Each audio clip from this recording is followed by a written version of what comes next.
नमस्कार दोस्तों। Railway NTPC graduate level में जो क्वेश्चंस पूछे जा रहे हैं उन क्वेश्चनों को हम डिस्कस कर रहे हैं इसमें। तो इसी सीरीज में आज हमारा तीसरा सेट है। तो चलिए पहला क्वेश्चन देखते हैं। ईवीएम का पूरा नाम क्या है?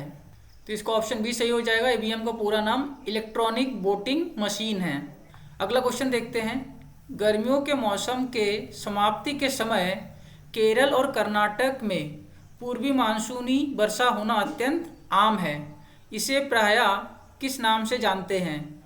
तो जो केरल और कर्नाटक में जो बारिश होती है इस टाइम पे गर्मी समाप्त होने के बाद यानी प्री मानसून वर्षा जो होती है तो उसे कहते हैं हम आम्र वर्षा। क्या कहते हैं? आम्र वर्षा कहते हैं केरल में। यही वर्षा जब पश्चिम बंगाल में होती है तो उसे काल बैसाखी कहते हैं। तो ये दोनों चीज़ आपको ध्यान रखनी है, लेकिन इसका आंसर यहाँ पे क्या हो जाएगा? आम्र वर्षा। और अगर पश्चिम बंगाल पूछा होता तो हम कहते हैं काल बैसाखी। अगला क्वेश्चन देखते हैं हम लोग।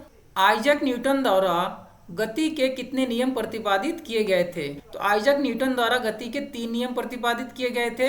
ये क्वेश्चन भी बहुत इंपॉर्टेंट है साइंस के दृष्टिकोण से। अगला क्वेश्चन देखते हैं। मंत्रिपरिषद सामूहिक रूप से किसके प्रति जवाबदेह होती है? तो जो मंत्रिपरिषद होता है वो सामूहिक रूप से लोकसभा के प्रति जवाबदेह होती है। अगला क्वेश्चन देखते हैं। पृथ्वी का कौन सा भाग मैग्मा का मुख्य स्रोत है?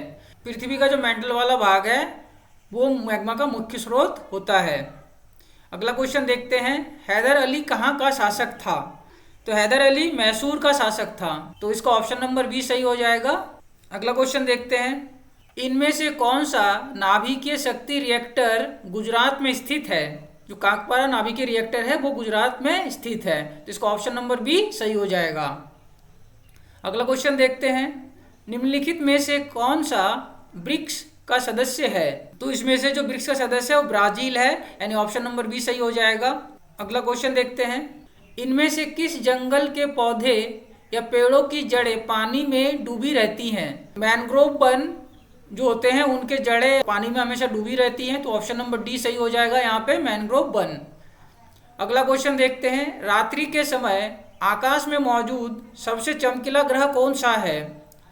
तो सबसे चमकीला ग्रह कौन सा होता है आकाश में रात्रि के समय? वो होता है शुक्र। तो इसका ऑप्शन नंबर ए सही हो जाएगा।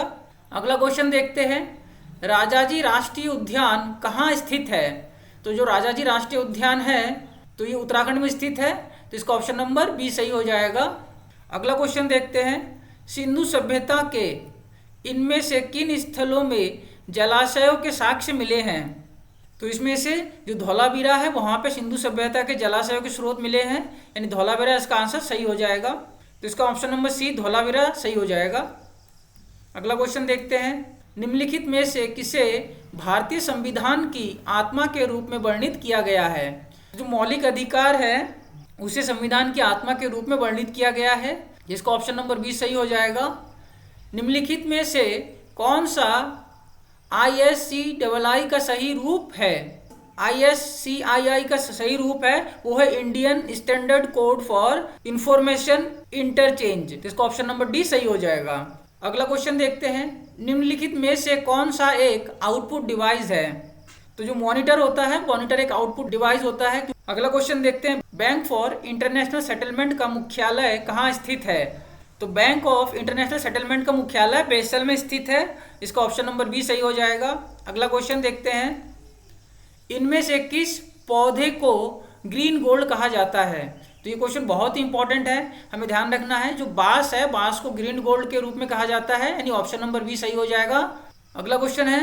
भारतीय संविधान का इनमें से कौन सा अनुच्छेद अल्पसंख्यकों के हितों के संरक्षण से संबंधित है? ऑप्शन नंबर डी है अनुच्छेद 29। ये अल्पसंख्यकों के हितों से संबंधित है। अगला क्वेश्चन देखते हैं। नामद्रोलिंग मठ भारत के किस राज्य में स्थित है? तो जो नामद्रोलिंग मठ है वो कर्नाटक में स्थित है। इसका ऑप्शन नंबर ए सही हो जाएगा। अगला क्वेश्चन देखते हैं। शिक्षित बेरोजगार युवाओं के लिए स्वरोजगार के अवसरों का सृजन करने के लिए प्रधानमंत्री रोजगार योजना किस वर्ष लागू की गई? तो इसमें सही ऑप्शन हो जाएगा आपका 1993। शिक्षित बेरोजगार युवाओं के लिए स्वरोजगार के अवसर का सृजन करने के लिए प्रधानमंत्री रोजगार योजना लागू की गई थी। तो ये हमारे आज के 20 क्वेश्चंस हैं। आगे भी हम सारे क्वेश्चन जल्द से जल्द आपके लिए ला रहे हैं। चैनल को सब्सक्राइब करना और वीडियो को लाइक करना ना भूलें।